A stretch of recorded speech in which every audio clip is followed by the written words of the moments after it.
Go. There we are. The little countdown is finished and we are live. So, welcome everyone to another Six Elemental Authors interview, the second one of the day.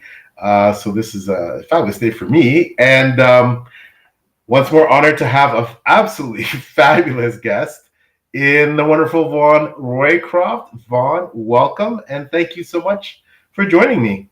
Thanks for having me, PL. This is great. I'm super happy to be here, and I know you've got a busy day, and I'm honored to be a part of it. Oh, thank you so much, and I'm very privileged to have you.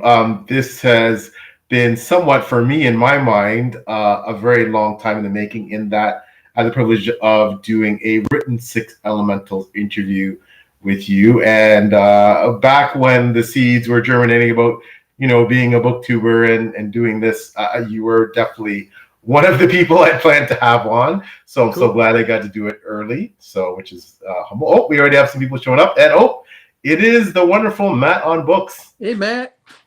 He's saying, hey, Vaughn. Matt, of course, is a brilliant member of the community. Great channel. Check out his YouTube channel. He posts some wonderful content. So always happy to have Matt join us. Oh, this is bringing all the luminaries, eh? Jared, look at there, Jared, the fantasy thinker. Another great booktuber. Awesome content. Check out Jared's channel. He says, hi, guys. Thanks for showing up. Oh, you're awesome, Matt. That's a great guy.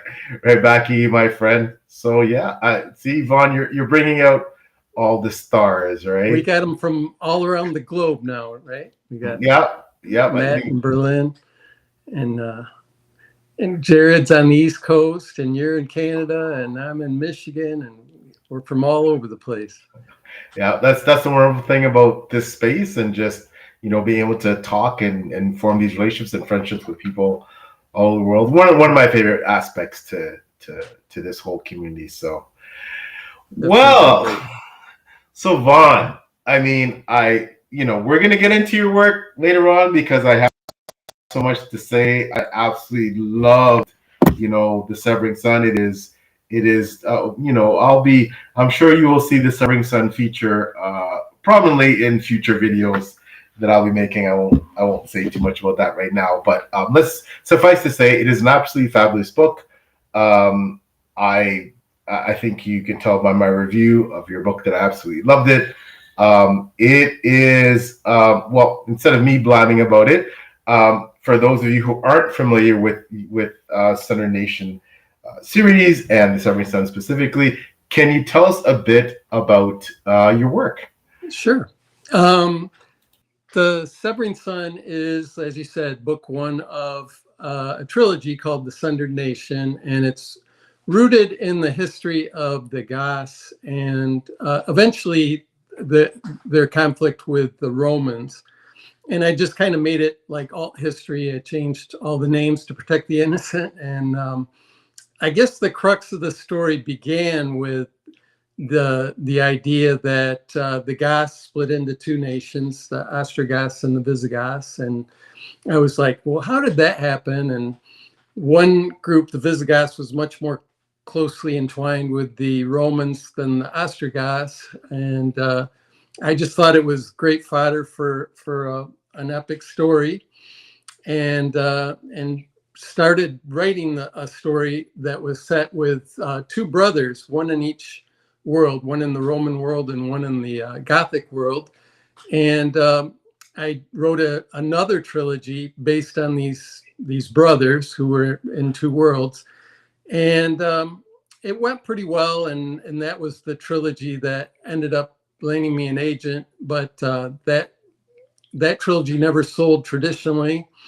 And while we were out on submission with that, I was talking to my agent, and he said, their father is a guy that I'd be interested in hearing more about. And I thought, well, that's a darn good idea. So I started the story of the brother's father, who is Vaughn, and his story of how he became what he was, and that turned into the Sundered Nation trilogy, which I wrote. The Sundered Nation trilogy was my second trilogy that I actually wrote, and then ended up putting that out on submission as well for a while, and then pulled it back and self-published it. So here we are. This is where we landed. And now book 2 of that is out as well, which is called Bold Ascension. And book 3 is coming soon, and it's titled Destiny's Doom. Oh, that sounds fantastic. All right, Destiny's Doom.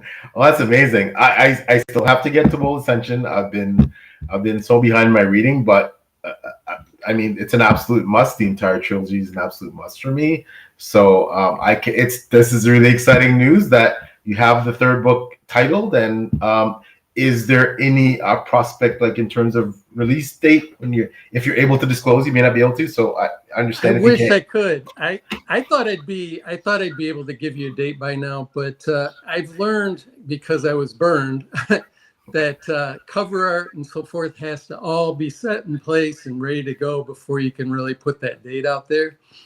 I kind of got myself in trouble with Bold Ascension because the artwork wasn't quite ready, and we had a deadline, and then I had to push the deadline, and so Destiny's Doom's coming. Our Doom is coming, but it's just I'm not close enough to give a date yet, but I'm hoping to have it out before Labor Day in the US, September. Wow. So everything's ready to go. It's proofread. There are sketches of artwork. We're just waiting for a final painting. And I utilize John Anthony Di Giovanni is my cover artist, who is fantastic. Yeah. And he does an actual full painting of the entire, as you can see, it's all sides.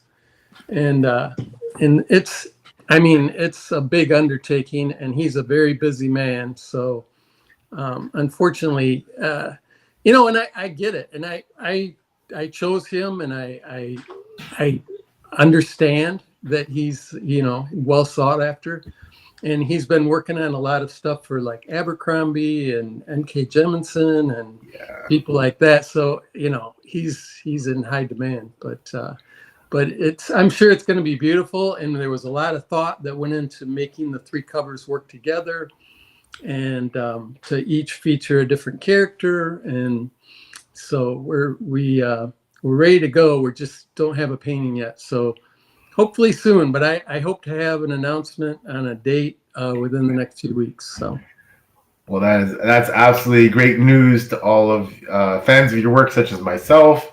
I'm honored. No, definitely. I quickly want to put up, that was a really nice comment, really wonderful comment from Matt.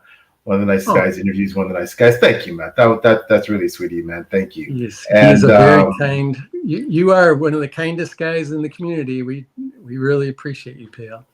Yes. Well, thank you, and right back at you, Vaughn. You're so supportive, and the fancy thinker, Jared. Thanks for saying that. And yes, Jared, I do need to catch up. I am behind in my TBR, and definitely I need to get on the Bold Ascension. And just listening to you talk, Vaughn, about definitely your cover artist is stupendous, and the fact that he's been engaged by a lot of other great writers, such as you mentioned, K. Jemisin and Abercrombie, etc., is amazing. And yet these covers are just they're just so eye-catching. And I mean, obviously, it's not just the covers. There's a lot of amazing substance within the pages, but these covers are just they're just fabulous. I was honored to go to. I went to his website not too long ago, John Anthony's, and was honored to see that my 2 covers are the very top of his homepage on his website. And he's done all this work for traditional, like all these Abercrombie. He did the Age of Madness special editions, and for Abercrombie, for Subterranean Press. And I mean, he's done some fabulous stuff, but he's got my covers featured prominently on his website, which is great. And I think what it was he wanted to take some chances with perspective and so forth, and I was all over it. I was like, whatever you want to do, and I gave him all the freedom he wanted and needed, and he read the books, and he had ideas for what scenes to pull from and so forth. And he's just been fabulous to work with. So I'm willing to wait. Like I said, I get it. I'll sit down on his list wherever I can get it fit in there, just to be, to utilize him. Well, I guess on the other hand, and I guess in concert with that, your books are certainly worth the wait. So, and I still have to catch up. But even if I'm waiting, once I get to read Bold Ascension for book 3, it's definitely going to be worth the wait. And I cannot wait to see not only the cover for that book, but what's in between the pages as well. So, just a quick comment here from Max Garfield. Hey, how you doing, my friend? And he also notes a lot of compliments here for your work. So looking forward to book 3 in the Sundered Nation.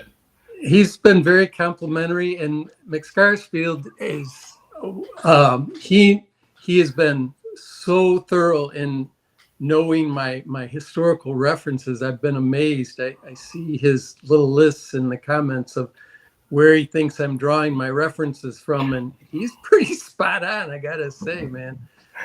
Good job. Yeah, there's a lot of amazing, insightful, really intelligent, well-read readers out there, and clearly, Mac is one of them. And that leads me into the question in terms of the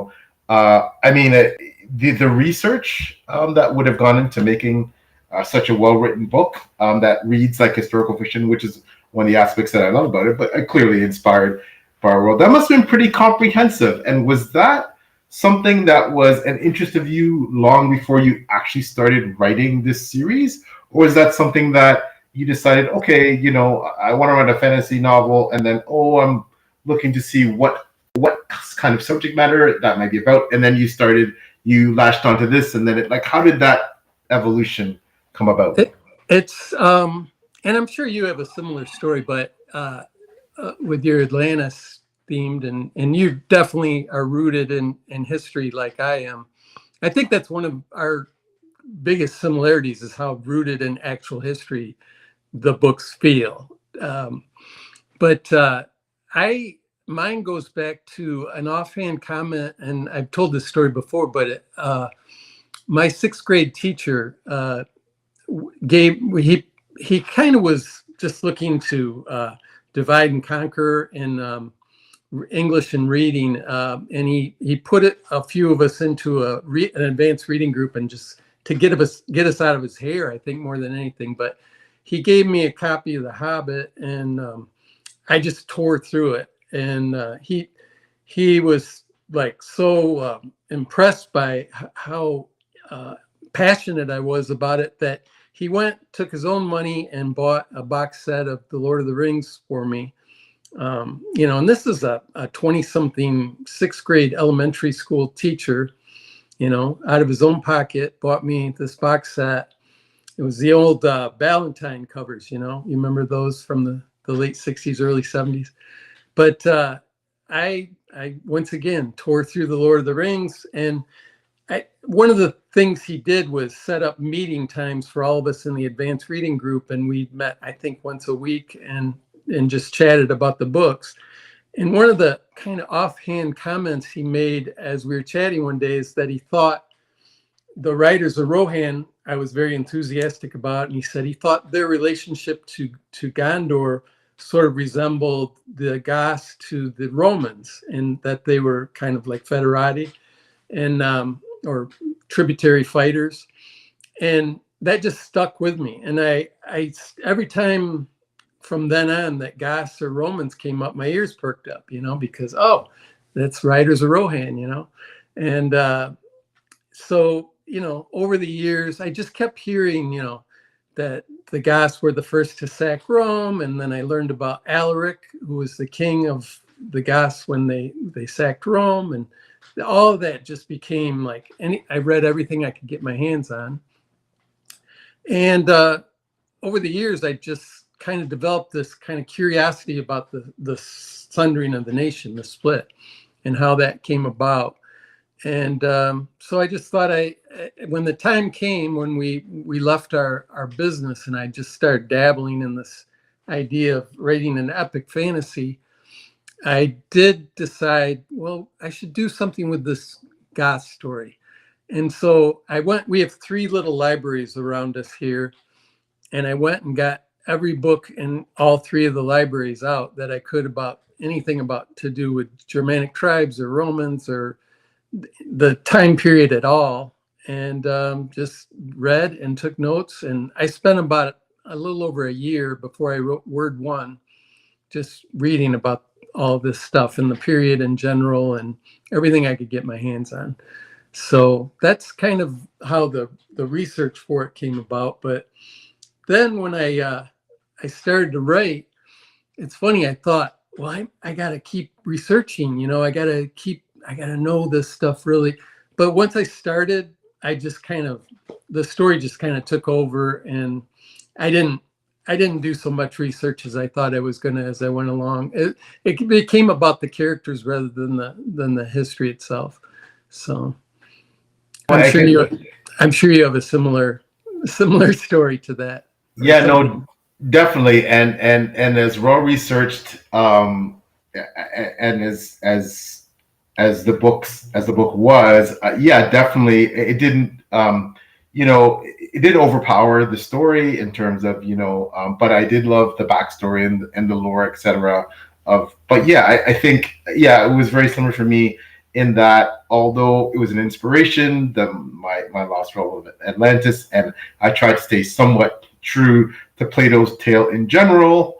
Yeah, it definitely after a while, the research was very secondary to the characters in the tale itself. It certainly worked for me in this book. Again, absolutely fabulous. And I think there's so many things about this book that I absolutely loved. I can wax poetical, certainly a lot regarding the battle scenes, and it's a cruel world with these unflinching codes of honor, and there's like unrelenting revenge and duels to death and ritual scalping and no quarter for the vanquished, but the battle scenes themselves are so well done, so well choreographed. I talked about some of my favorite authors in terms of battle scenes, like the Christian Camerons and the Bernard Cornwells, the John Gwynns, and the Evan Winters, the Jenny Wirtz, and Vaughn, you're no slouch. You're right up there. I mean, they were fantastic. These are some of the best I've read, and I think I think that, I mean, I'm sure you have, and I want to hear what your inspirations were in terms of specifically your action scenes. But I definitely say, and I'm not, indie trad. We're all authors. It's all one big mashup of different venues or types of publishing. But certainly, if I'm going to delineate in the indie sphere, I think you stand out. You definitely is one of the best there that I've read. And I wish I was more well read in the indie venue than I am. But certainly from what I've read, this now. So who are your inspirations specifically when it comes to that type of heroic fantasy with these amazing action scenes that I've seen in your book? You mentioned Bernard Cornwell, and he was huge. I didn't read a ton of epic fantasy before I started. I started this in about 2003, just dabbling in it, and I read a lot of epics in the form of just historical fiction. Like I was a big fan of Pillars of the Earth and all the Ken Follett stuff, and that genre, that vein in that genre, I just loved mining all of that. But after Tolkien, every time I veered off into a little bit of fantasy, I mean, it all felt so derivative at the time, and it wasn't until I found Robin Hobb that I really found something that felt that it wasn't just homage to Tolkien. You know what I mean? There was a lot in the 80s and early 90s that just felt like more of the same. So I wasn't too enamored of too much before I started writing. Cornwell as awesome and was definitely formative for me. I didn't read John Gwynne until after I had been writing for years, but I get the feeling he was influenced by Cornwell too. Yeah, I'm honored to be mentioned in the same breath with either one of those guys. And I think I definitely got better at it, if I do say so. When I wrote the first trilogy, which I'm currently rewriting, I don't think those scenes were as effective because I've learned as I've gone, and I've learned from other authors as well. It's just from practice, just trying to do it.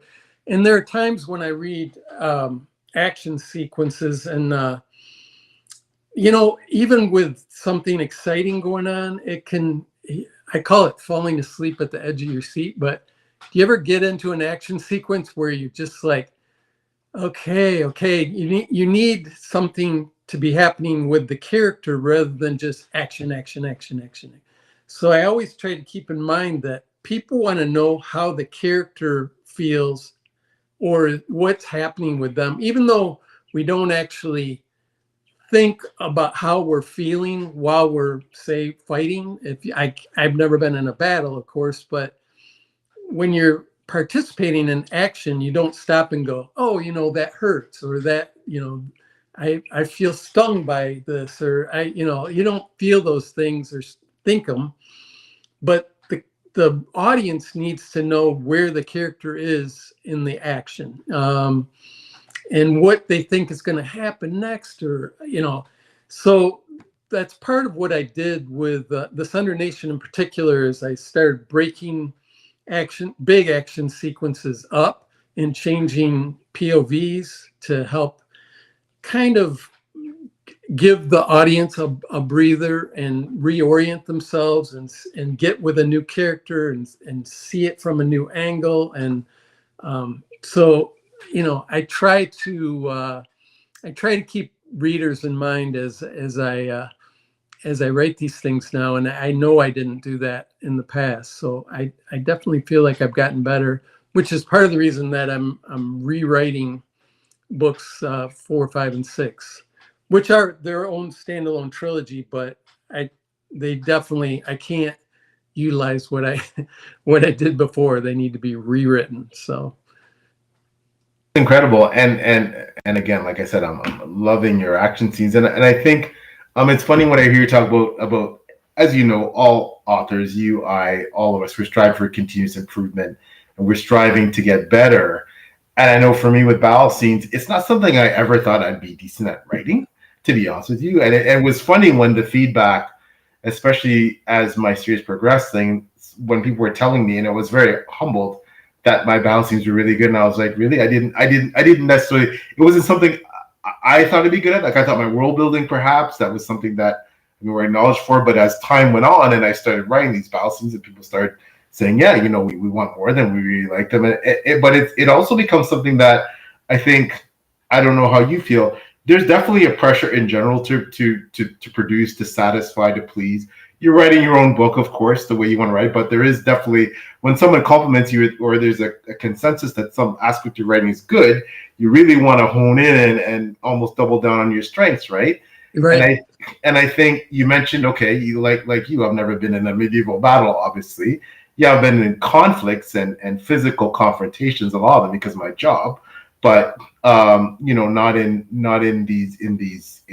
what I can only imagine from everything I've read was just these such horrific, you think about modern warfare, any warfare is horrific, but ancient warfare, particularly because of the close-up nature and the kind of wounds you receive with the kind of weapons that are being used, and just horrible, but at the same time, without without sensationalizing or glorifying it, conveying the realism, the gritty realism, which I think you and some of those authors I mentioned do so well, with what it's like, but I think it's a component, frankly, though, of fantasy that I love, that I find fascinating. These epic clashes, whether it's the one-on-one duels or the skirmishes, the big large-scale battles, you do them all really well.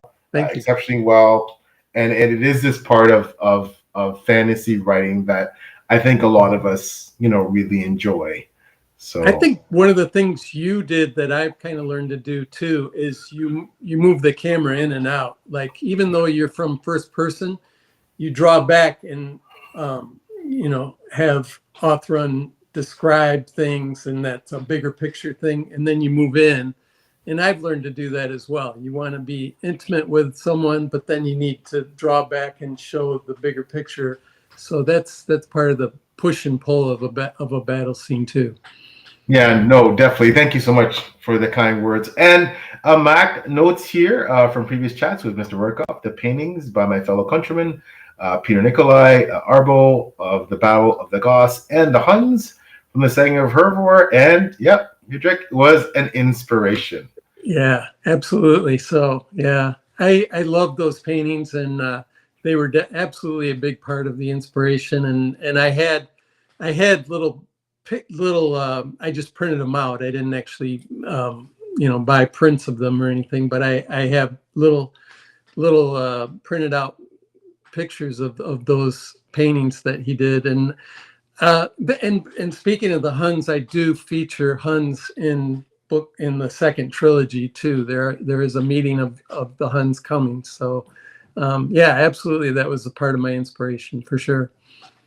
Okay, I can't wait. I can't wait. That sounds absolutely awesome.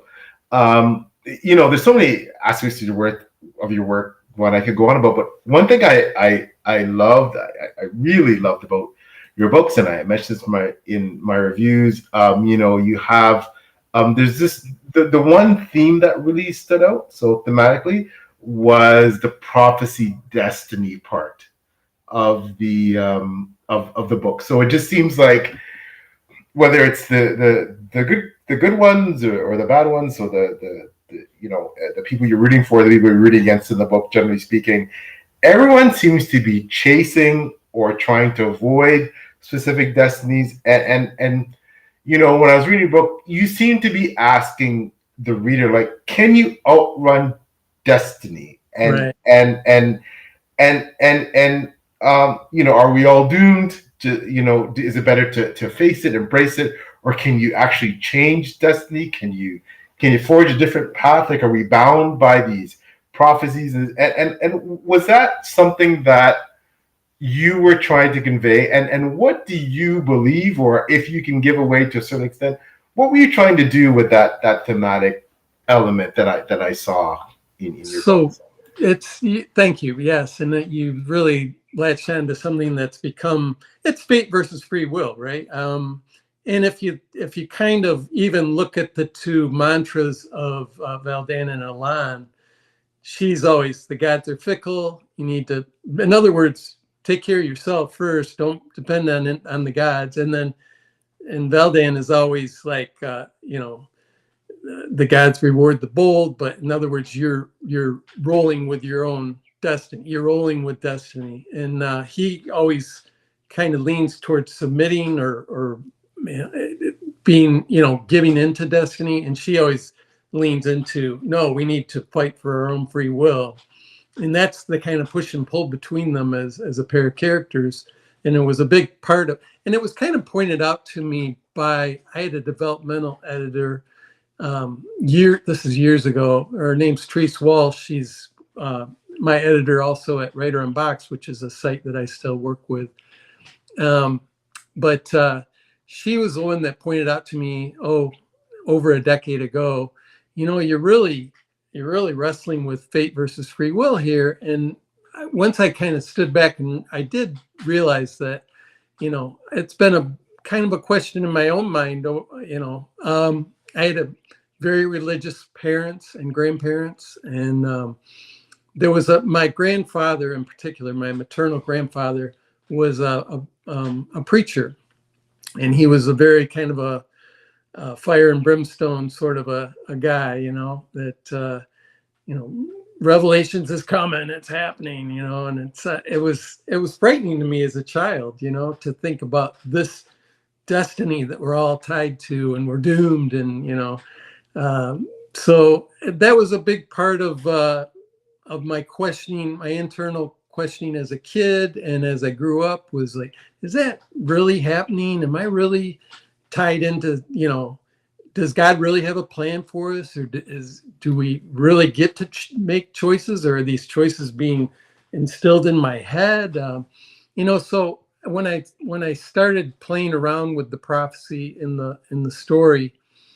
I wanted it to definitely be a question mark in the characters' minds as well. Not that everybody would just freely submit to and automatically believe in this destiny. And the other aspect of that I wanted to explore that I've kind of sensed in my own life and in my own observation is that a lot of people tend to use religious beliefs and so forth for however they want to use it as a lever or a crowbar for political gain or to get people to behave a certain way and so forth. And I really wanted that to be part of the story as well. And you definitely feel it from various characters. Kaesla, the Skolani queen, you always question, does she really believe this stuff, or is she just utilizing this, to gain political power? Same with a lot of the leaders in the Qatari.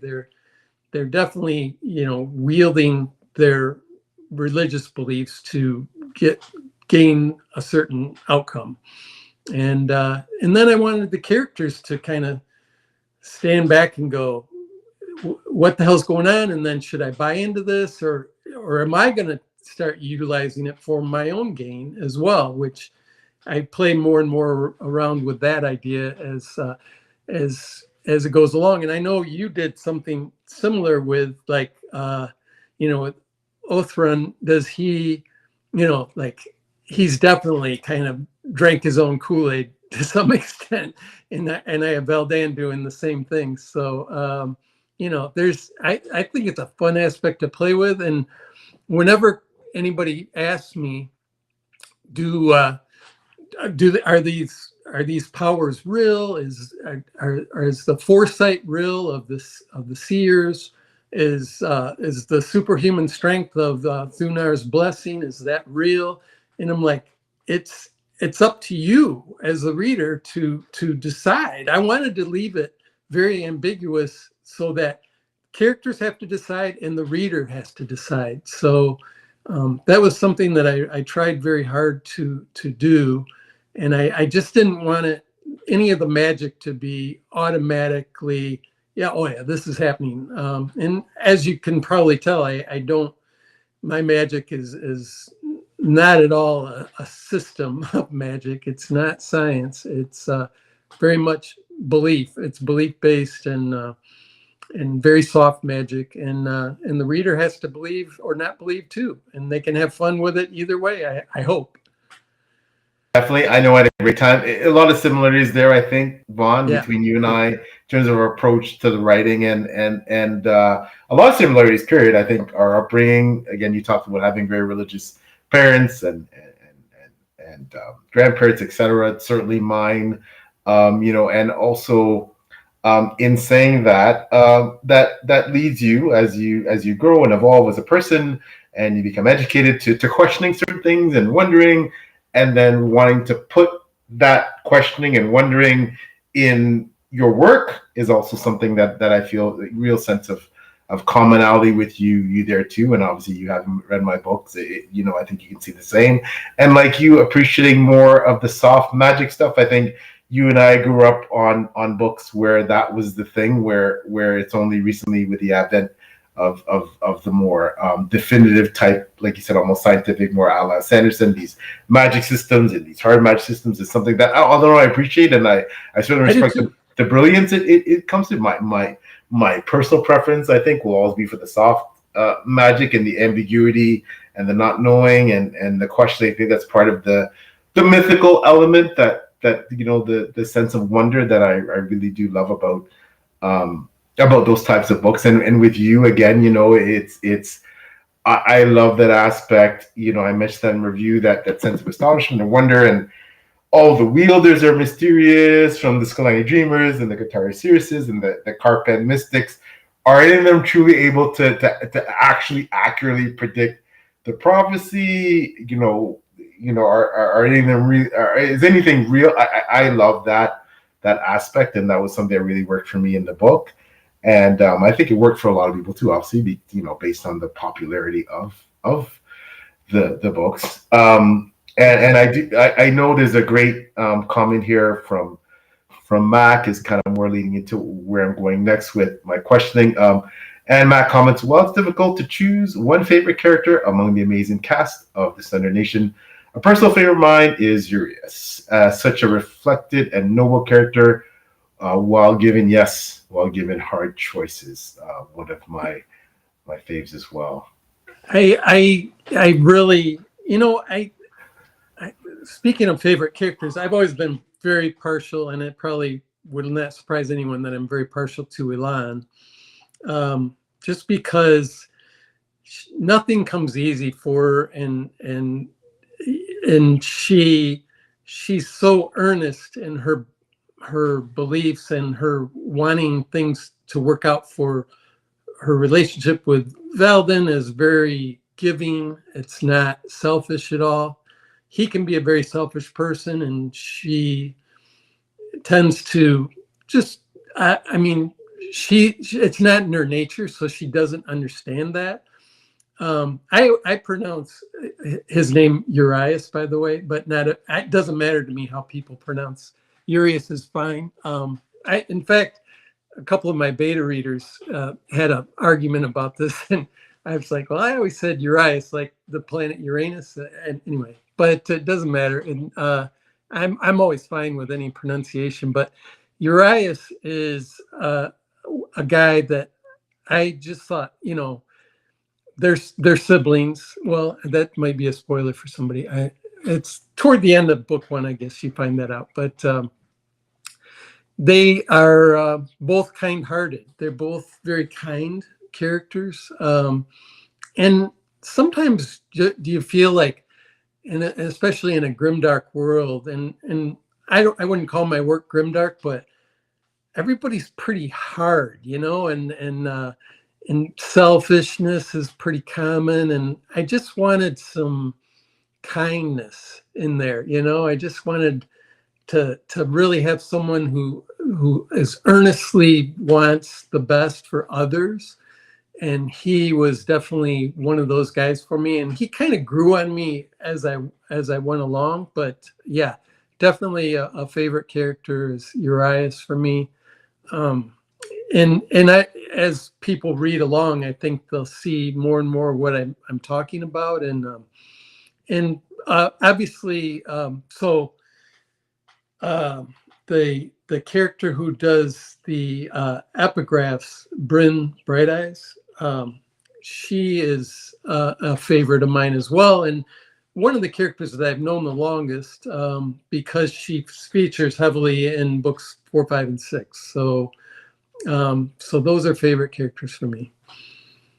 Yeah, and Mac also mentions Urias' mentorship of Bryn in Bold Ascension is so precious. Haven't got there yet, but I'm looking forward to see that element, that aspect. I'm very much a character-driven reader, very much a character-driven reader. Your characters were phenomenal.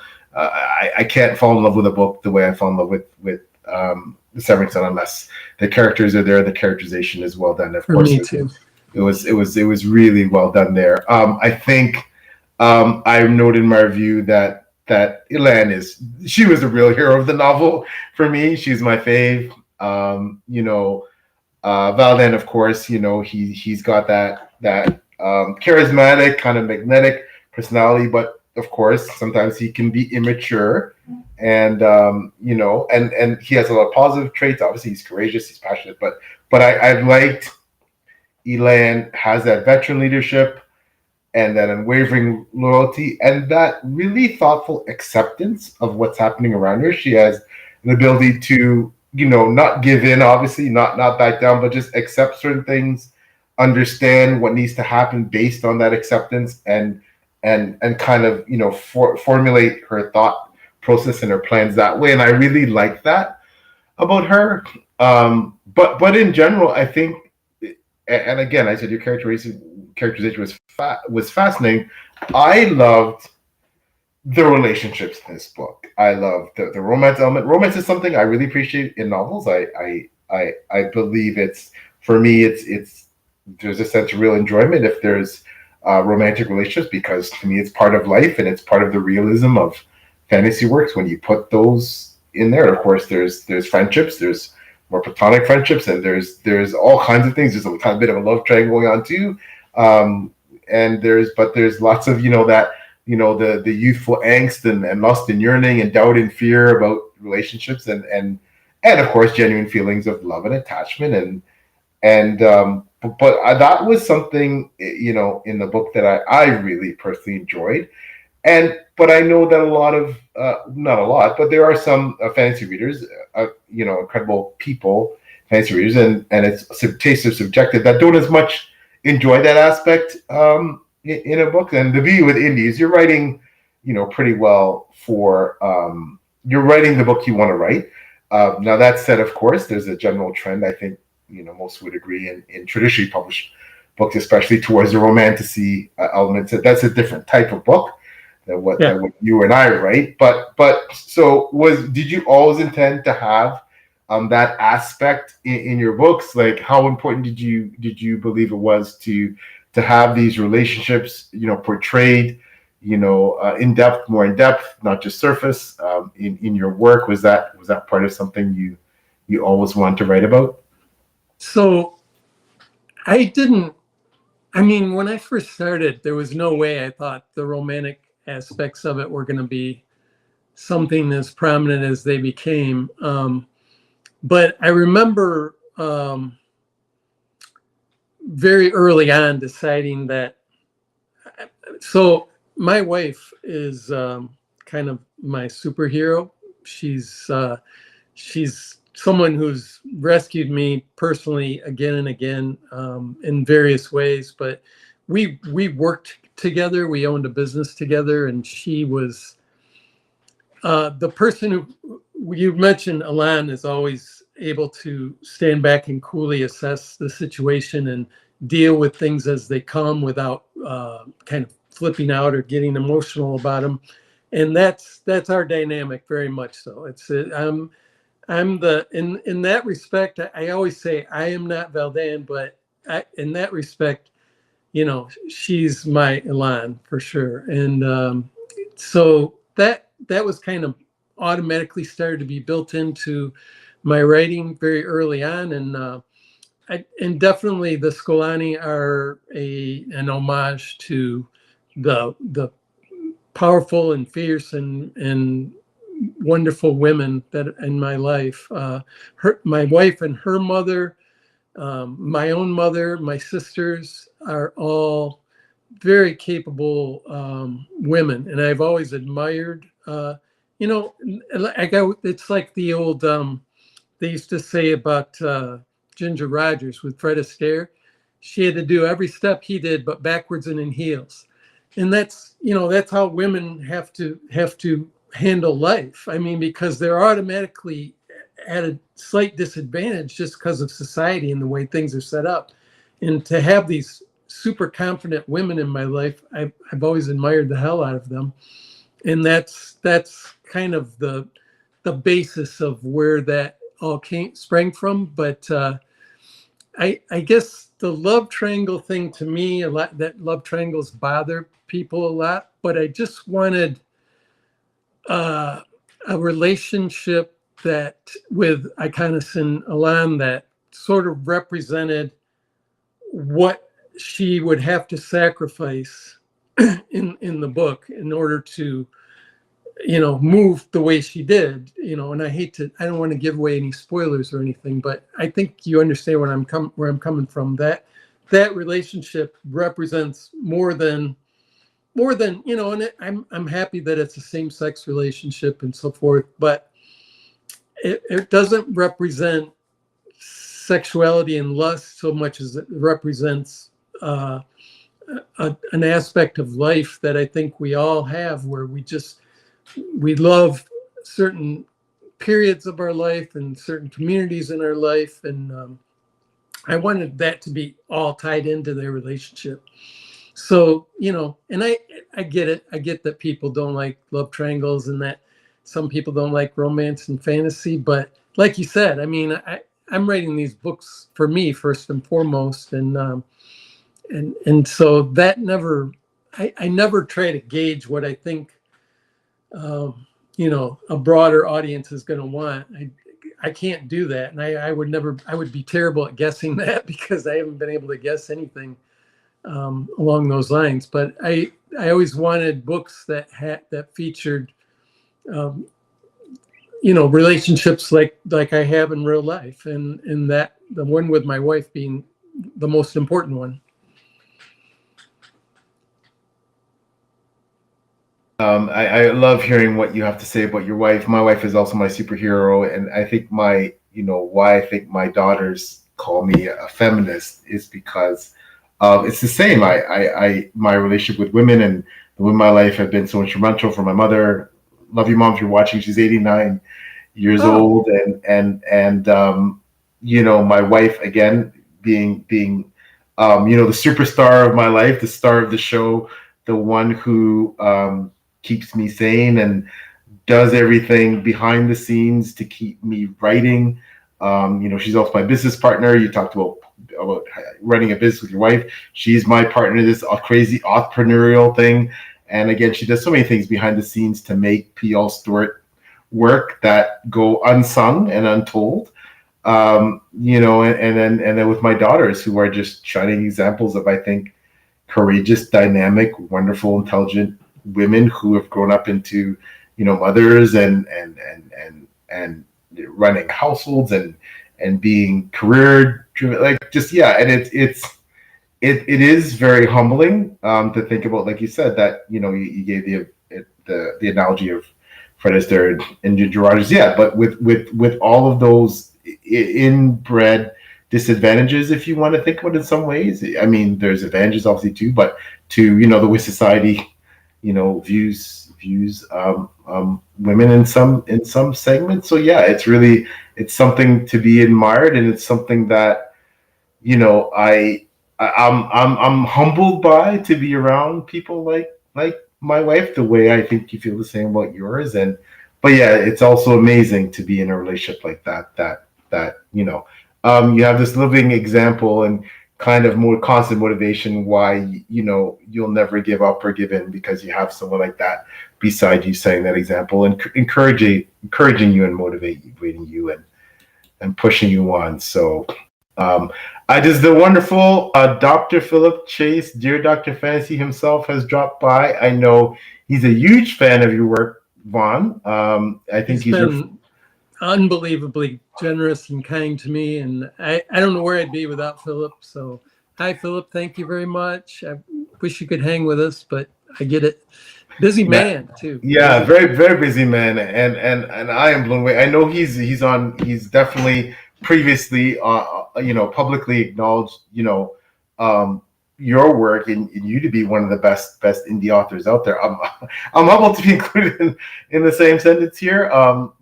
But he is a huge fan of your work and has mentioned you as one of his top indie fantasy authors, and I can certainly see why, because you become one of mine as well.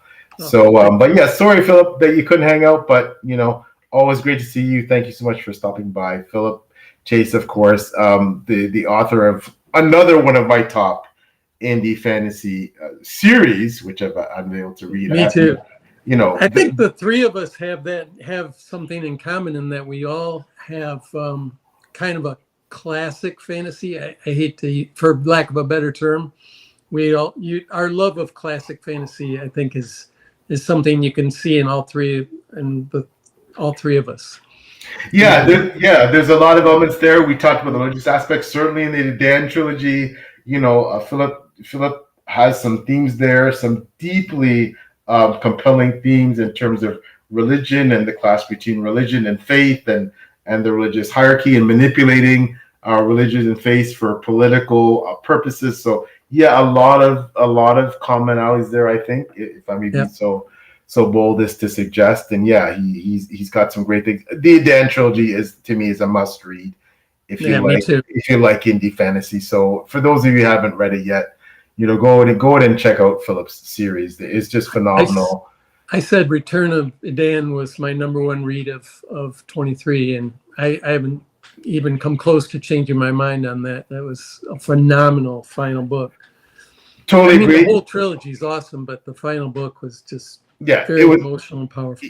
Yeah, it was that step above, and it was my favorite book, my favorite indie fantasy book of last year, and is one that certainly will figure prominently on my list of best indie fantasy books of all time. It was just and like you said, the poignancy and the emotion in that book, it took it to another level. So yeah.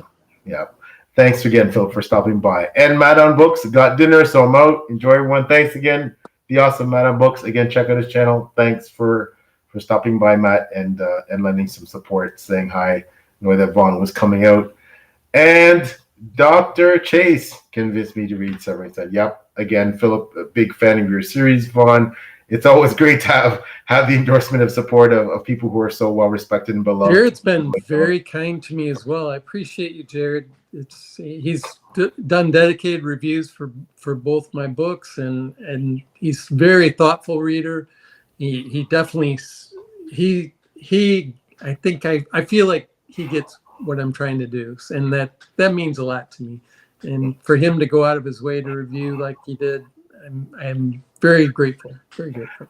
And well deserved, because your books are phenomenal. And I have to echo the same about Jared. I've been very honored as well to have him read and review the first 2 books in my series, and he did excellent, insightful reviews on both, and I am humbled by that. Jared, thank you. Jared is a wonderful guy, and he has a lot of great things today. Great channel, and I think he mentioned he's reading book 3 now. And again, I'm honored that he wanted to continue the series, and thanks for taking a chance on my work and being willing to put dedicated reviews. And I obviously I saw your reviews of Vaughn's work, and it's people like Jared, people like Philip, people like Matt, and all the booktubers out there.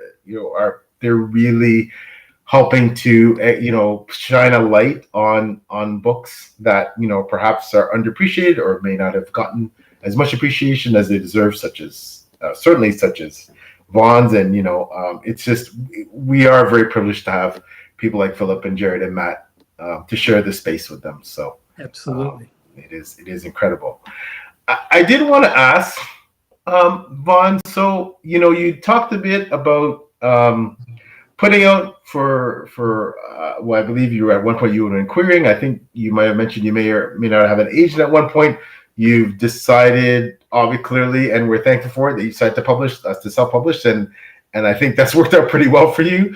So I just want to maybe find out a bit more about that. Your writing journey, what made you decide to self-publish. If this is, I guess for a lot of us, never say never. If that's the venue which you plan to publish in the future, can you tell us a bit about how your series came to be, and in terms of your publishing journey and the self-publishing versus traditional publishing path? Sure. I guess when I first started writing, I didn't even imagine self-publishing to be part of it, and I think the primary reason for that was I just didn't know anything about it, and I couldn't imagine doing it myself. I just couldn't. And the other aspect of that is by the time I had a book ready to be queried or published, one or the other, I don't think the technology was there yet for where we stand now. With formatting and is so much easier than it once was, and just getting the book out there, and all those things just sounded so overwhelming to me that I just thought, well, the only thing I thought was I have to get a traditional deal, because I just can't deal with all of that. And so as I said, I mentioned I was involved with Writer Unboxed, which at that time was mostly traditionally published authors or people seeking traditional deals. And I just kind of fell in line with that thought process. And I did query my first book, which is now will be book 4 in the series. that did land me an agent, and then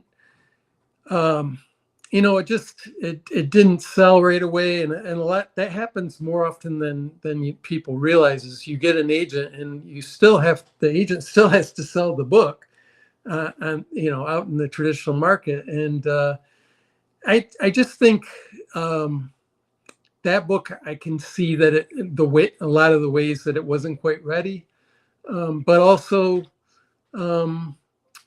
just the timing and so forth. Every time we got close, it just seemed like there was something that wasn't quite right. And so when I started writing The Sundered Nation, it was kind of as an idea to explore backstory. And I just kept going and going with it. And I had an agent at this point. And so he was kind enough to read as I went and offer suggestions and kind of talk me through the process of making sure that the pace was on point and so forth as we went along, and to develop the characters a little deeper and take that next step every time. And so I always thank him in my acknowledgments, but his name is Don Moss, and he's a great writing coach and teacher as well as an agent. But so he really helped make The Sundered Nation into what it is, and he was one of its earliest readers and earliest proponents. And we really thought we had a deal several times with The Sundered Nation, and for one reason or another, it just never worked out. And we got close several times, and that's the thing. You can even get an acquiring agent who is interested in the book, and they have to go and sell it to the sales department, the marketing department. They've got to then sell it. So first you got to get an agent, then sell an agent, then an agent has to sell an acquiring editor, then the acquiring editor has to sell the rest of the publishing department. And it fell apart like that a couple of times. And I just thought, you know what? And I started knowing people who were doing more self-publish, and I said, you know what, I'm going to just do it myself. And I, to be honest with you, I don't know if I would take a traditional deal now. I just, I can choose my own covers. I can have John Anthony do this, and I don't know if I would have got that from a traditional deal. I don't know what I would have got, but I wouldn't have been able to choose it. I wouldn't have been free to choose it. I might have had some input, but from what I understand, it's, there were a lot of things that that were being asked of me in regard to The Sundered Nation, or Severing Sun specifically. As I got close a few times, I had one acquiring agent who thought, get rid of the prologue, wanted me to do this and that, streamline it by taking out some of these POVs, and I was told all sorts of things. Speaking of Urias, he has like 3 or 4 POVs in the Severing Sun chapters or scenes, and he was one that, get rid of him. You don't need him in this book. You don't need the scene with him and Iconis and all of that. That doesn't have anything to do with the story. Get rid of it. And they wanted me to streamline it down to under 120,000 words, which it's like 160,000 in its final form. And I would have, I carved it down, and I did a version that was 120. And my wife in particular hated that version. It was just felt too bare bones to her. And I loved my prologue.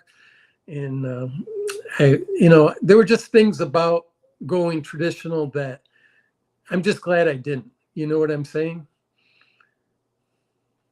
Exactly what you're saying. And although I haven't gone that route or really attempted to go that route, I totally understand what you're saying. I can't envision. I loved your prologue. All the elements you talk about the book. I can't imagine them disappearing because they got chopped on the editing floor with a trad house. I'm gonna go back to that quick. I just want to quickly give a shout out to Jared. He says, keep writing great stuff, guys. Thank you so much, Jared, for that encouragement and support. And again, we love you for it. And he also notes that he's got another discussion to go. to go on, so he's got to run off, but he just wants to take care. So thank you. Thanks, Jared, again. Yeah, it's funny, again, and listening to your story, Vaughn, it very much also echoes Philip Chase's writing journey, in that had an agent, had a really good agent. Things didn't work out in terms of selling the eventually for a book deal. I'm hearing the same thing that you're talking about with specifically, the Severing Sun. And your first book is around the same length as my first book, around 160K. And knowing how much I love your book, and hearing you talk about your wife saying, hated that pared down version specifically to please the trad houses. We, as your readers who love your book, your fans, we're happy you didn't do that, because it wouldn't be the same book that I love. That's one of my faves. And I guess there's so many advantages to traditional publishing, and I'm not here to bash certainly traditional publishing, and I know you're not, or my traditionally published author friends who are having fantastic careers, a lot of them as traditionally published authors, but some of them not so much, as some of them brilliant authors who are struggling in that milieu because of those specific issues, such as constantly wanting books paired, trimmed. Now the new trend seems to be, in traditional publishing tends to follow trends. Having their books under 130,000 words, sometimes less, and wanting more, whatever the latest, chasing the latest trend, romantic example for some of the authors that don't write it. And I think, for authors like you and I, especially, I think we're relatively the same age, and authors like Philip, we're at that age where you want to get your books out, and it's not just impatience. You don't want to necessarily wait for it to be vetted through all these various links in the chain, and then finally be published and not be the book that you really want. And even if it sells really well, there's that push and pull that is it, would you rather be an author that sells hundreds of thousands of copies but not feel that's the book that you want? I mean, financial may be more lucrative, but then your soul feels tarnished. Like I always ask myself that question too, but in the end of the day, I'm very, very happy and satisfied that I chose this route, and I don't think I would go the other route now either. And it's encouraging to hear someone like you, who is obviously such a brilliant writer that I look up to, that feels the same way. And I hear the same thing from Philip, another brilliant writer that I look up to, that he's quite happy with his path. And it just really solidifies for me that I did choose the right path, to hear people such as yourselves, and the way you feel about it. So less and less, I find myself less and less, I mentioned this when I went on Dear Dr. Fancy with Philip, we talked about this,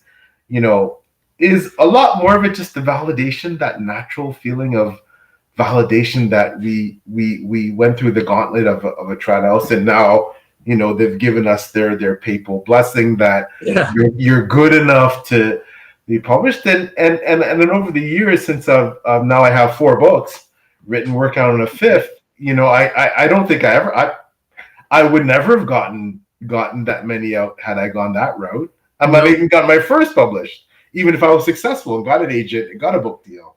Well, here's the thing. Imagine this. Imagine getting maybe 2 books out, having the first book even do well, and then the second book, there's always a natural drop off, because people have to read the first book to read the second book. And all of a sudden, if you don't, what they call sell through, which is everything they print, you have to sell.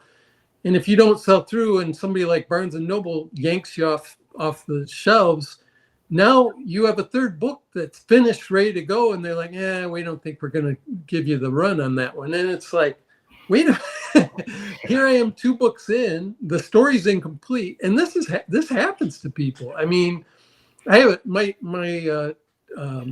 my developmental editor that I mentioned earlier, Therese. She had a situation where Barnes and Noble decided within just a few short weeks, I think it was less than 6 weeks, that she was on the featured news shelves, and they yanked her off it because it wasn't moving fast enough. But they had changed her cover, and she didn't like her cover. And I mean, all of a sudden, she's like, I mean, she's kind of screwed because of a retailer deciding it's not selling well. We don't think it fits on our like, because if you're not in the featured aisle and you're writing literary fiction at Barnes and Noble, you're screwed, and she found that her second book not doing well, and she had a 3-book deal, and all of a sudden she found herself with that third book they're saying no thanks, and she had to go find another publisher. And she was 3/4 of the way through writing it, and she all of a sudden had to change editors, and she had been working with this editor for 2 books. It's just, I mean, things happen. It's a business. I get it. But, this way, I guess the thing is control and being able to decide for ourselves how we want to move forward and just have control over our own destiny. Fate versus free will, right? Yeah, that's pretty well it. And I mean, you listen to. I mean, I'm blessed to be dear friends with Janny Wirtz, who is an iconic author and who has been writing for more than 5 decades. And when you hear about the challenges that she's undergone as someone who I put up someone on a pedestal, as she's part of the pantheon of great fantasy writers.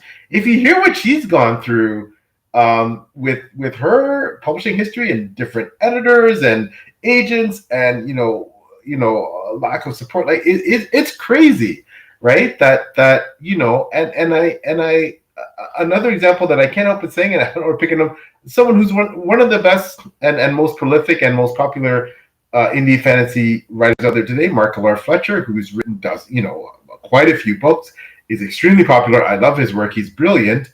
And he was traditionally published with his first book, and then it was critically acclaimed, but didn't sell to the liking publishers. They nixed his deal, and then he ended up becoming again one of the most popular and prolific self-published authors. After that, it really it's obviously it's sad you have to go through something like that. That must be disheartening, but actually he's the kind of guy who propelled him to relaunch and rebrand, and now again he's extremely successful as one of the top self-published fantasy authors out there. So I mean, seeing those experiences and hearing that, again, a lot of it is fit.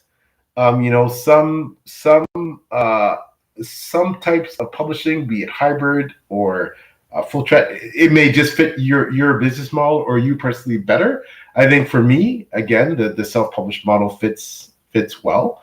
I get to partner with my wife, which is kind of really cool to work with my wife on a business venture. And yeah, like you said, the creative freedom, the ability to choose your cover artist, to essentially publish at will. I have a lot of colleagues that they publish multiple books a year, seamlessly, right? Especially if you're really good, if you're really savvy technologically, with all the print and formatting stuff, and if you're your own cover artist, I mean, and I have colleagues especially in the romance or thriller self-published, they're pumping out dozens sometimes of books a year. Yeah.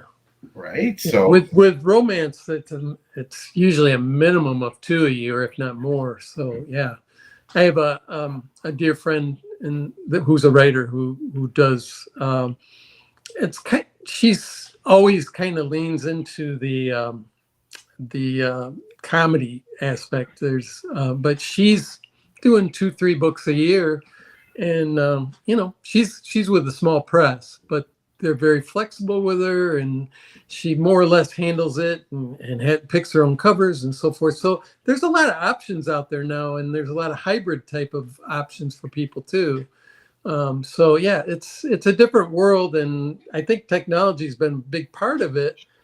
But in our community, I think our community is a big part of what we're able to. I was lucky enough to tap into a community you were already a part of a little bit, but I don't know where I'd be without having gotten the review from Philip and gotten to know some of you guys who are in BookTube, and I mean, it's just such a great community, and people are so encouraging and so helpful and so supportive. But that's an aspect that has happened too that I don't think exists or always existed. And you counted on traditional just to be able to find those people. So social media has been part of it. And certainly BookTube has been a big part of it. And our communities on X and Instagram and where would we be as independent authors without those avenues? It just helps to further what we're trying to accomplish in such a big and powerful way. And reviewers, I mean, so many of these fantastic reviewers out there who give us a chance.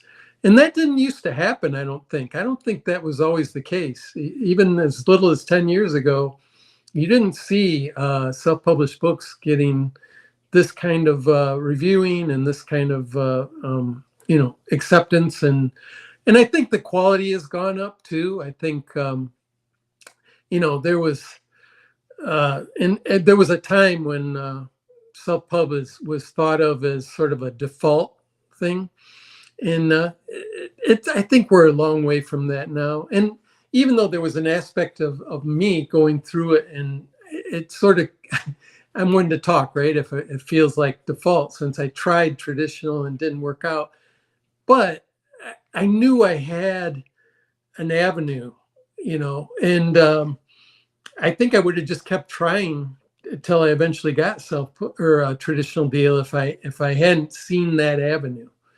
So the viability is there. And like I said, now I'm happy with the choice and control that I ended up with. No, I certainly agree. And where would we be without all of the blogging sites? And we're going to get into a bit about your new role as an SBFPO judge under Philip's wing, hopefully. And yeah, but where would we be with all the blog sites, the fantasy book critics, and Before We Go blog? Shout out to the wonderful Beth Tabler, my boss at Before We Go blog, and all my Before We Go blog colleagues, and all the blog sites, such as the ones that do SBFPO, the independent reviewers, the Grimdark magazine, people like the wonderful Dr. John Morrow, one of the best reviewers, another one of the best reviewers out there, Esme, Rosalie. Where would we be without these people shining a spotlight on and treating all books, fantasy, science fiction books, all literature, as the same, whether they're traditionally published or self-published, giving them the same kind of exposure, these really amazing in-depth reviews. Yeah, the landscape has really changed. And, and I think it's an exciting time to be an author, and a really exciting time to be an author, whether you're traditionally or self-published or something in between. And yeah, I'm very blessed to be part of that. And I feel a real sense of privilege to be part of that. And but again, as you said, when I started this journey, or I should say certainly as a reader, I didn't understand or really know what self-publishing was all about. My knowledge was my ignorance was deep in terms of, and now it's so different, and the way things are evolving, and I feel so much a part of yes, the broader writing community, but certainly the self-published community and those that love self-published fantasy books. I do want to get into more about you specifically, Vaughn, but there is a question up on the board from the awesome Zero Zaku One. How's it going? Good to see you. Thanks for joining us. There's a question. Vaughn, what are some underrated fantasy series and authors that go unmentioned or under the radar that more writers should read? Jenny Wirtz and Guy Gavriel Kay are favorites. And, some might argue that certainly Guy Gavriel Kay may or may not be considered underrated. I think he is slowly becoming one of my favorite authors. I'm actually reading. My current read is his Feyenoord Tapestry among Book 2. It is absolutely phenomenal. His prose is just but now we talk about Jenny Wirtz, who is my favorite author, period. Her prose to me is unmatched. Her Words in Light and Shadow is my favorite fantasy series, and her To Ride Tell's Chasm is my favorite singular fantasy book of all time.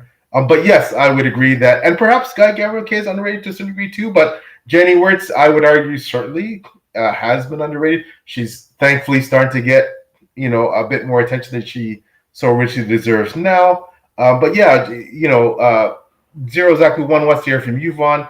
Can you name some series and authors that you think deserve some more love? I actually am a big fan of Guy Gavroche as well, and I have not read Janie Wirtz yet, but I'm definitely going to do that because of people like you and Philip, and that's definitely going to happen.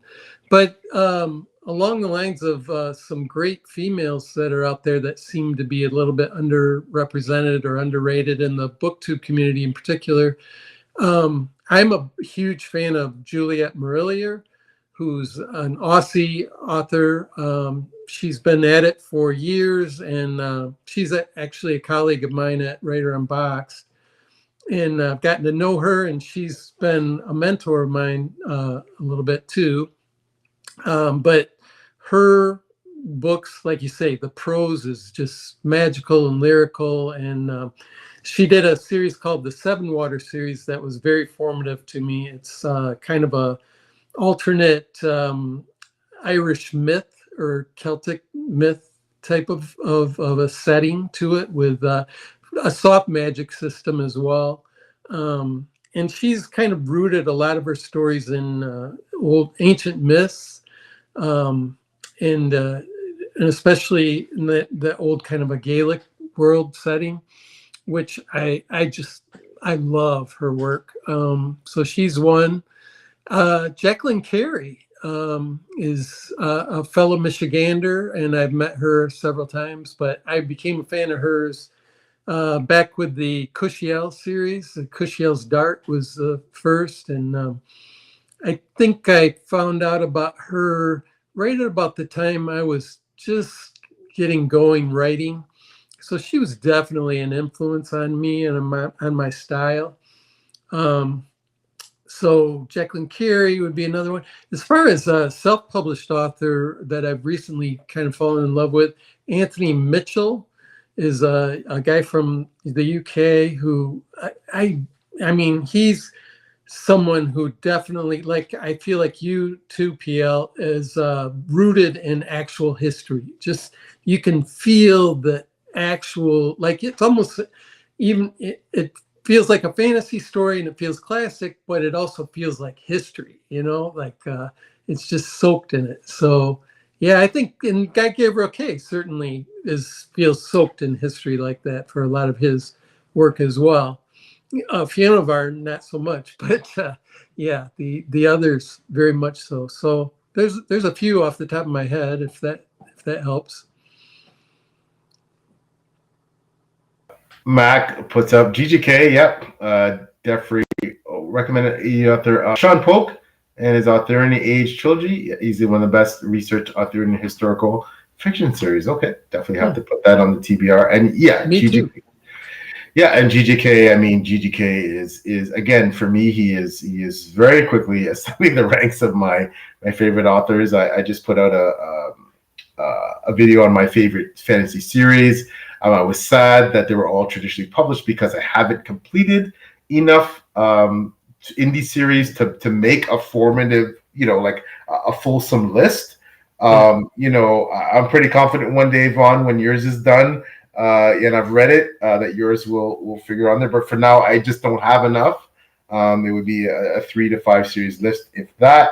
But I plan to change that because, I pretty well feel that I have largely now I have a pretty good split going on, 50-50 indie and trad books. So I feel that my reading breadth and depth is more of what it should be. But yeah, those are great recs, Vaughn, and I'm humbled by the kind words about my books. Obviously, I thank you for that. Oh yeah. I've only read the one, but I'm definitely reading on. You definitely left me. You give the reader no choice. You get to the end of book 1, and it's like, well, give me book 2 right now, because here we go. Yeah, it's that ability to be an indie. I mean, I would never get away with leaving No spoiler here that I leave the Drunk Kingdom on somewhat of, I guess, somewhat of people who consider it cliffhanger would never get away with that in the traditional published world. They would make me change that in order to publish books. So that's part of the beauty of being an indie author. We talked about the creative freedom. That's I love that aspect, that I could do that and get away with it. And I think it's helped. It's helped turn people on to my second book and the rest of my series. So, I imagine it has. I imagine it has. So. And we see another from Mac, possible. I missed it, but as a projected date for book 3 of the Sundered Nation. But I'll just let Vaughn repeat what he said. Yeah. Unfortunately, I'm unable to give an exact date yet because I don't have cover art yet. But it's coming. It's in process, and as soon as I have it, I will set that date. And I hope to set that date for before Labor Day in the U.S. or early September. So I'm guessing late August, early September. Will be the release date, and hopefully I'll have a date that I can announce in June. I'm guessing. I would say I will have the actual date in June, and then it'll be set in stone, and I'll try and get the word out as best I can. Hopefully Philip will help me with that. He's helped me with the cover reveals in the past. So, well, that's amazing news. And I hope, Mac, you're happy to hear that. I'm certainly happy to hear that. I have to get on book 2, but I definitely will. A lot of us on book 2, and the blog community will be shouting out when we find out more from you, Vaughn, about release date. We'll shortly be pushing that, and Philip, of course, being again a huge fan and being very one of the more influential and popular booktubers in our little corner. That no doubt. Oh, speaking of that, the other person I need to thank in that regard is Patrick. Patrick Leo has been phenomenal for getting the word out for me. He's helped me with my cover reveals on Twitter, and he's also just been. His every 2 weeks his SFF update that he does. Yeah, spotlight, phenomenal. Yeah. I mean, the amount of work that guy must put into making that happen, but it's just, I mean, you can't, there's no better way to keep updated than to watch Patrick every 2 weeks on his series. Yeah, Patrick is a great guy and does so much for the community to promote all authors, including self-published authors. He's just phenomenal, a real force of nature in the booktube community, and his course is very popular. And that's great to hear from Matt. Awesome, no pressure, and the covers are amazing.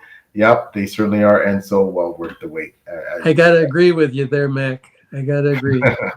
Covers are amazing. So on that note, in the community, Vaughn, a real exciting development for you in recent times is, and again through your association with the esteemed Dr. Philip Chase of Dear Dr. Fantasy, you will now be judging in the self-published fantasy space as part of Spiff Box, which is SPFBO 10. Can't believe it's 10 already, but Mark Lawrence's self-published fantasy contest, where essentially 300 authors submit their work and are selected. Well, more than 300 submit their work, but 300 are selected to have their work split amongst 10 blogging sites. Philip Chase's being one of them for last year and this year again, and Philip has put together this great team of a lot of well-known people in the community, such as yourself, as his assistant judges, so to speak. And so you'll be doing that for the first time. So tell me about that and how that's how that's going. I'm honored. I'm the only one on his team that doesn't have a booktube channel, so I'm doubly honored. But I was so happy to be named as part of the team, and I'm so happy to have kind of this impetus to really help other authors out. And get the word out and find more books that I love and that I can spread the good word about. I do have my assignments. I haven't shared that yet, and I don't think I'm quite ready to yet, but I do know the books and authors I'm going to be reading, and I have several female indie authors that are on my list, and I'm very happy about that. I want to kind of help boost some some female names out there, because I feel like I've been reading mostly male authors lately. I'm not on purpose, but it just seems to have happened. So I'm super happy about the opportunity. Um, I think Spiffbo is or Spiff Box in this case is a phenomenal way for people to get their name out there and their books out there, and just to see how the community comes together around this thing and reads and shares. And it's not like you need to win to you. It's one of those things where everybody's a winner. I know that's a cliche, but it's just I'm excited to be a part of it. I'm happy, and it's like I said, it's kind of a nudge to read more indie. And like you said, we need kind of I need to be nudged and I'm excited to get that nudge. But yeah, I didn't participate in the contest myself, but just an honor to be a part of it, and I'm more happy to be on this end of it than to be a contestant. I don't know if my nerves could take that, but it should be fun. It should be fun. Yeah, and I can't wait to read, hear your thoughts and read your reviews, Vaughn. And I think the contest has certainly become, in my opinion, and I'm assuming some people would share that opinion, it's pretty well the premier self-published fantasy contest out there. There's many great award contests for indie authors, but this has become pretty well the cream of the crop, and Mark Lawrence has done a phenomenal job. Something very altruistic in that he's already clearly a star in the internationally best-selling author on the traditionally published side. He's decided to do this for his indie counterparts to shine a light on them, and we all know that not by design, but a lot of these books have a lot of these authors have gone on to obtain traditionally published deals specifically because of the exposure and Right. SFPO, and or gain a lot of great reviews and boosting for their books. Their self-published careers have really taken a boost because of participating, like you said, not even just winning, just putting their books out there for people to see. So that's fantastic. That's fantastic stuff, and that's really really great to see it, and great to see you're part of it, and I hope you enjoy it. I think you will. I think so too. You're gonna get to read a lot of fantastic books as a result. I can't wait to see your reviews. So just a quick one from of Matt. I haven't read The Third Leg. I haven't read Weird Tales. I've heard it very much, heard about it. I was a big fan of Conan growing up and Robert E. Howard stuff. So, yep, something I will definitely have to get to in the future. And the wonderful Timothy Wolf, a brilliant author himself and great member of the community. Hey, Timothy, happy Saturday. Thanks for coming out and check us out. Check out Timothy's books. I have to myself still read them. They come very well reviewed, and his stuff, another great indie author that that needs to be read. And then cheers, Mac, Timothy. He's got a little whiskey on there. So cheers. Mac also notes, would you think is prose and is SNS stories set in Atlantis and a dying Earth? So again, yeah, I will definitely have to check out Weird Tales. I've definitely seen that element of Atlantis in Robert E. Howard's books about Conan, and essentially, his worlds are in some ways, another inspiration in that, kind of feels like a before the dawn of these civilizations, where I kind of make my work analogous to that sort of thing, and I would say that definitely with yours, Vaughn. So yeah, that's great stuff. And Mac also says, I think you would love CES prose and I see short stories. Yeah. So, and I did mention that. So yeah. So moving on, I did want to ask you, we're talking a bit about it off camera, and we can see by the absolutely beautiful setting you have there with the wood and the beams, and it's fantastic. I understand that prior to this, you had a different line of work before you got into the whole Right then, can you talk about? You want to talk a bit about that? Sure. Yeah, my wife and I owned and operated a wholesale lumber company in Chicagoland, nearby here. I live now in Michigan, but about an hour and a half from where we used to live and work. And we imported lumber primarily from your homeland and there in Canada, but from the West Coast. And we made several trips a year out to the Northeast or Northwest, excuse me, and bought mostly Western red cedar and Douglas fir products for redistribution in the Middle West. And yeah, we built this house, which we built as a cottage style home. It's very much an arts and crafts home, mostly Douglas fir on the inside and Western red cedar on the outside. And we built this house. Oh, it's been 25 years now. So, and that was the first and last full house I've ever built.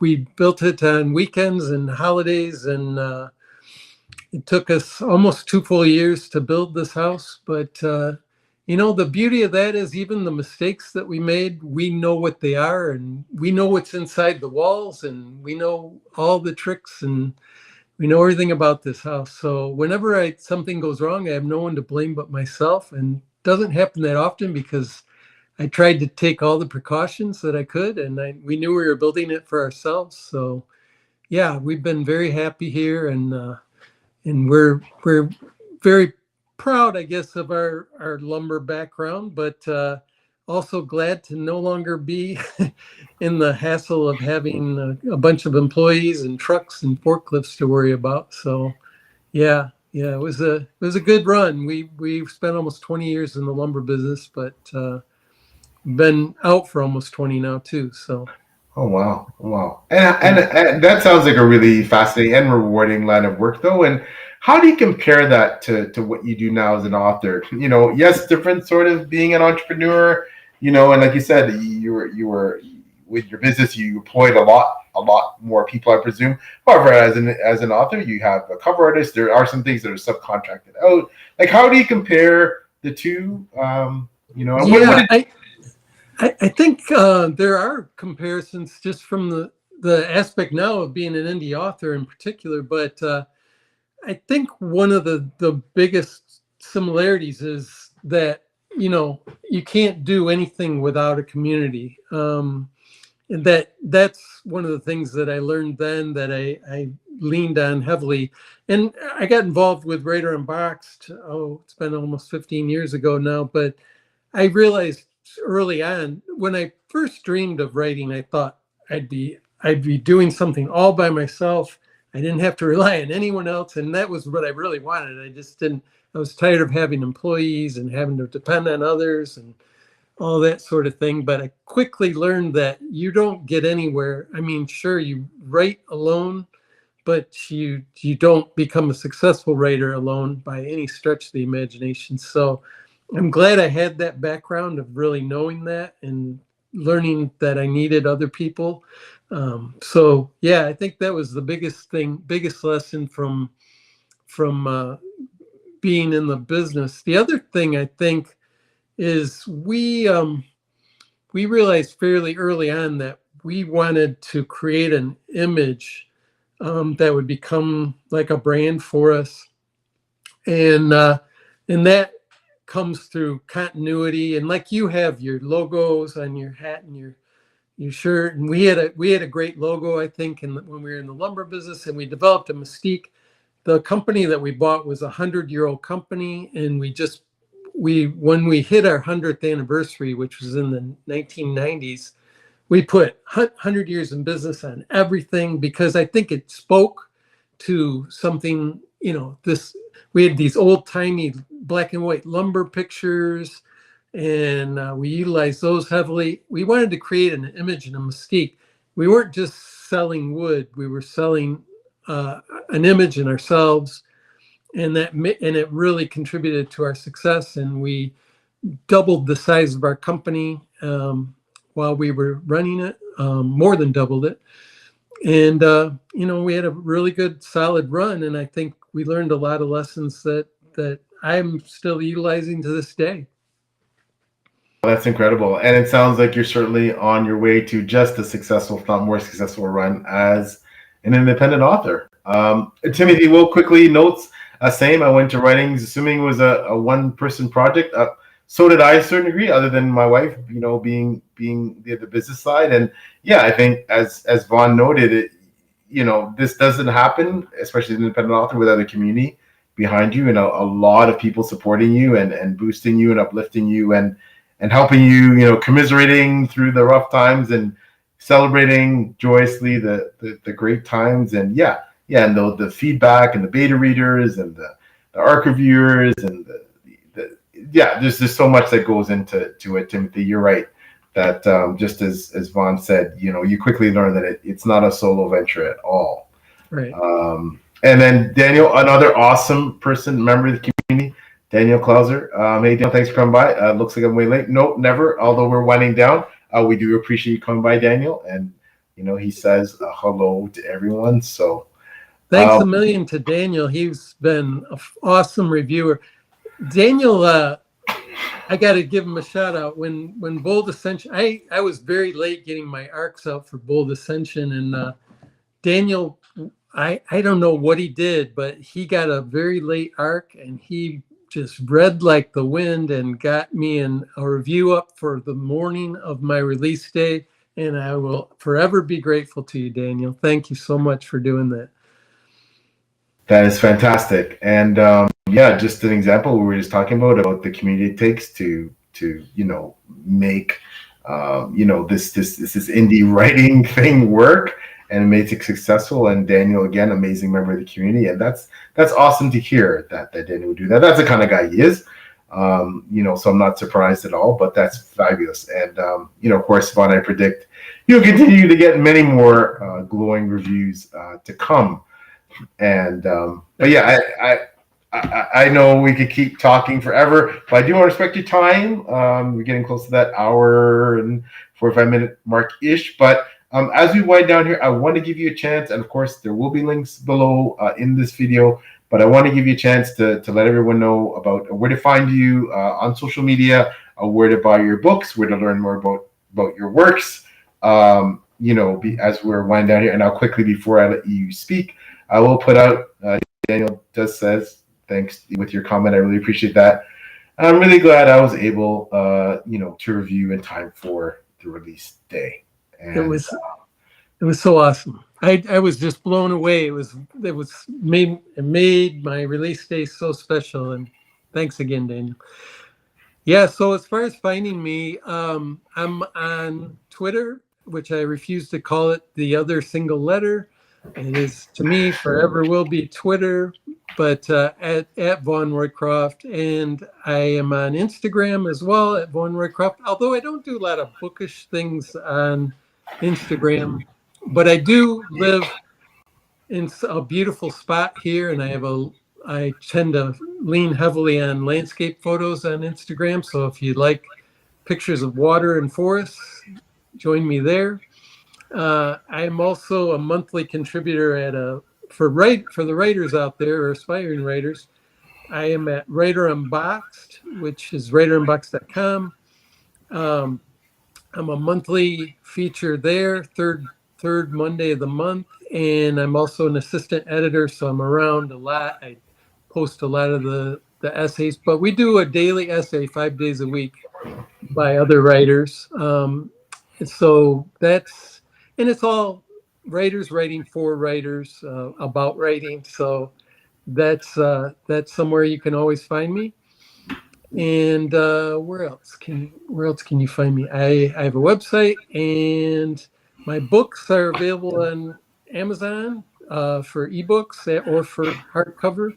And I'm at Barnes and Noble and all the rest, pretty much, I think, through Ingram Spark. So you can find my books just about anywhere you buy online. And I do have a local lady here who sells signed copies, and she does ship them. If you're looking for a signed copy, I can refer you to her. Just reach out to me through X or X. I said I wouldn't say that. Twitter or Instagram or VaughnRoyCroft.com. There's a contact box there for me as well. So, and I can get signed copies out through my local retailer. Well, I can tell you those will certainly be worth it. I loved The Severing Sun. Definitely plan to be continuing hopefully soon with Bold Ascension. Looking forward to news about a book 3 release date. And Timmy says, "Oh damn, it's over." LOL. Well, Timmy, you didn't catch the replay if you didn't catch the whole thing. And of course, Vaughn has been on other podcasts. Check out his interview with Philip Chase on Philip's channel, which was wonderful. And of course, you'll be hearing more about Vaughn, including his writing and his SPFBO reviews coming up soon for Fifth Box and everything else associated with him. Vaughn, you've been so generous with your time. I can't thank you enough for coming. This has been such a huge honor for me. As you know, I'm a huge fan of your work.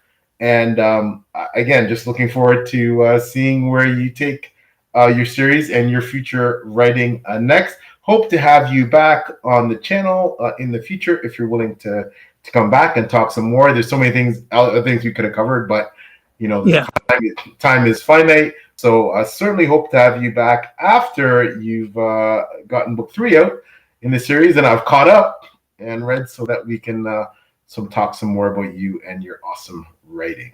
So. I'd be honored to, love to. Thank you so much for having me, PL. Thank you, sir. And thank you to everyone in the chat coming by. You are why this type of long form content is just so amazing. Your participation, your questions, your comments.